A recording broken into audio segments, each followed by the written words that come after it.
आपने सारे अखबार देखे हैं, 20-30 साल से आप एक बड़ा नाम है जर्नलिज्म का। आप मुझे ये बताएं कि क्या पाकिस्तान की अवाम ने इस बयानी को उसी तरह से कबूल किया जिस तरह से कबूल करवाने की कोशिश की जाती रही? 8 फरवरी को साबिर शाह साहब ने बिल्कुल ठीक कहा, इतने जबर और इतने जुल्म और इतनी ज्यादती और इतनी धांधली के बावजूद, प्लान ऑर्गेनाइज धांधली के बावजूद एक, एक जमात नेशनल की 94 सीट्स ले जाती है। अभी शाह साहब ने बड़ी खूबसूरत अहाता किया है गुफ्तगू का, लफ्ज तो इनके बड़े खूबसूरत थे, बड़े तकलीफ थे कि जब आम शख्स अपने बच्चों के रिज्क के लिए, सिर्फ रिज्क पूरा करने के लिए और मजबूर होकर उनका रिज्क पूरा ना हो सके खुदकुशी कर ले, जहाँ लोग बिजली के बिल्स और गैस के बिल्स के लिए अपने घरों के सामान बेचे। और ये मैं लफाजी नहीं कर रहा, ये कादिर मंदो खेल साहब भी अपने गिरदोनवा में वेरीफाई कर ले, मीर साहब आप भी इसको मेरी बात को वेरीफाई कर ले, सदीकुल फारूक साहब भी वेरीफाई कर ले। ये हालात, रियासतें और मुल्क मजबूत होते हैं आम शहरी की खुशहाली से। आम शहरी की जिंदगी दर्जा पर दर्जा ऐसी अजियत की तरफ जा रही है कि जो लफ्जों में बयान नहीं हो सकती। आप कराची और बड़े शहरों में सिर्फ स्ट्रीट क्राइम देख ले, वो मैं ये नहीं कहता कि हमारे इदारे को इदारों का फेलियर अपनी जगह, लेकिन इसकी बहुत बड़ी कॉज बेरोजगारी का बढ़ता हुआ एक जिन है जो बोतल से निकल गया, किसी के काबू में नहीं है। और हुकूमतें आज भी अपने मुखालफीन को जालिम साबित करने के लिए, जाबिर साबित करने के लिए, गद्दार साबित करने के लिए जितनी मेहनत कर रही है, उससे आधी मेहनत भी पब्लिक वेलफेयर के लिए कर ले तो हमारे मसाइल हल हो सकते हैं। ठीक बात, मैं नहीं समझता कि पाकिस्तान तहरीक इंसाफ पर जो ये बयानिया थोपा जा रहा है वो बयानिया पाकिस्तान की अवाम ने एक्सेप्ट किया है।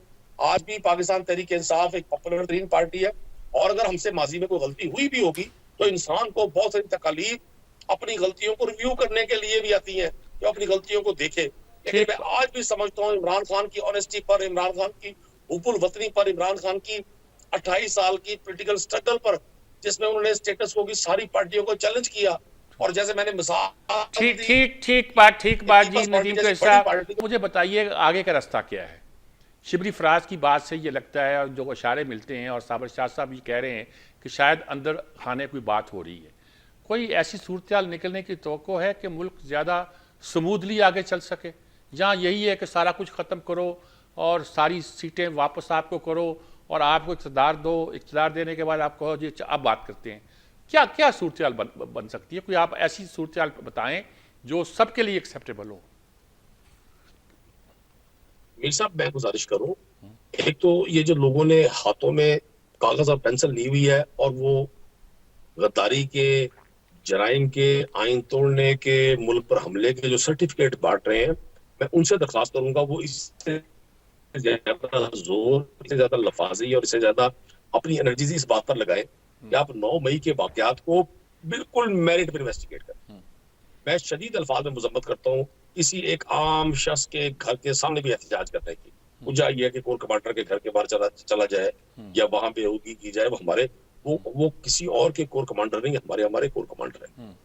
ये अफवाज हमारी अफवाज है, लेकिन देखना ये है कि इस वाक़े की आड़ में मैं हजारों लोगों से वाकिफ हूँ जो मना करते रहे हैं।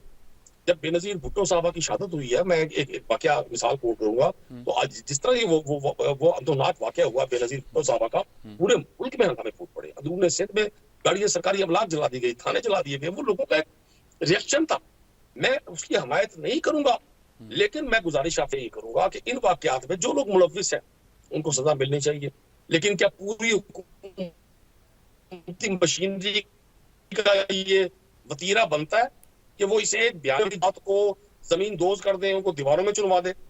और जिसने जुर्म नहीं किया उसका कसूर क्या है? हजारों लोग हैं जो मौके पे मौजूद नहीं थे, उन पे एफआईआर 20-20, 30-30। और तुझसे भी दिलचस्प बात, जिन लोगों ने तहरीक इस्तेहकाम ज्वाइन कर ली या पीएमएलएन ज्वाइन कर ली या पीपल्स पार्टी ज्वाइन कर ली, भले वो उन वाकयात में थे भी, उनको क्लीन चिट मिल गई। मतलब इस सारे बयानिए को पाकिस्तान की अवाम ने किस तरह से देखा? मीर साहब आपकी बड़ी आपने सारे अखबार देखे हैं, 20-30 साल से आप एक बड़ा नाम है जर्नलिज्म का। आप मुझे ये बताएं कि क्या पाकिस्तान की अवाम ने इस बयानी को उसी तरह से कबूल किया जिस तरह से कबूल करवाने की कोशिश की जाती रही? 8 फरवरी को साबिर शाह साहब ने बिल्कुल ठीक कहा, इतने जबर और इतने जुल्म और इतनी ज्यादती और इतनी धांधली के बावजूद, प्लान ऑर्गेनाइज धांधली के बावजूद एक जमात नेशनल की 94 सीट्स ले जाती है। अब पंजाब में नेशनल असेंबली, सेनेट और सूबाई असेंबली मिलाकर 450 के करीब नशिस्तें हैं। अभी खेल साहब ने पूरी तकरीर की। इन 450 नशिस्तों में 5-6 नशिस्तें भी पीपल्स पार्टी के पास नहीं है। इतनी बड़ी जमात जो अगर बैठी है आज हमारे सदर में, तो वो अवाम के जोर पे बैठी है। मतलब पाकिस्तान का सबसे बड़ा सुबह पीपल्स पार्टी को लोग कैंडिडेट को वोट ही नहीं कास्ट करता। चंद लोग जीते होंगे, 12, 15, 14 जीते होंगे ऑलमोस्ट। इसके बावजूद हमारे सदर में बैठे हैं, ये अपने जोर पे बैठे हैं। ये सारे उसी अंपायर की उंगली की वजह से बैठे जिसका हमें ताना देते हैं। ये पीडीएम प्लस है, तो अब अंपायर की उंगली नहीं, अंपायर की पूरी वर्दी खुद पहन ली है।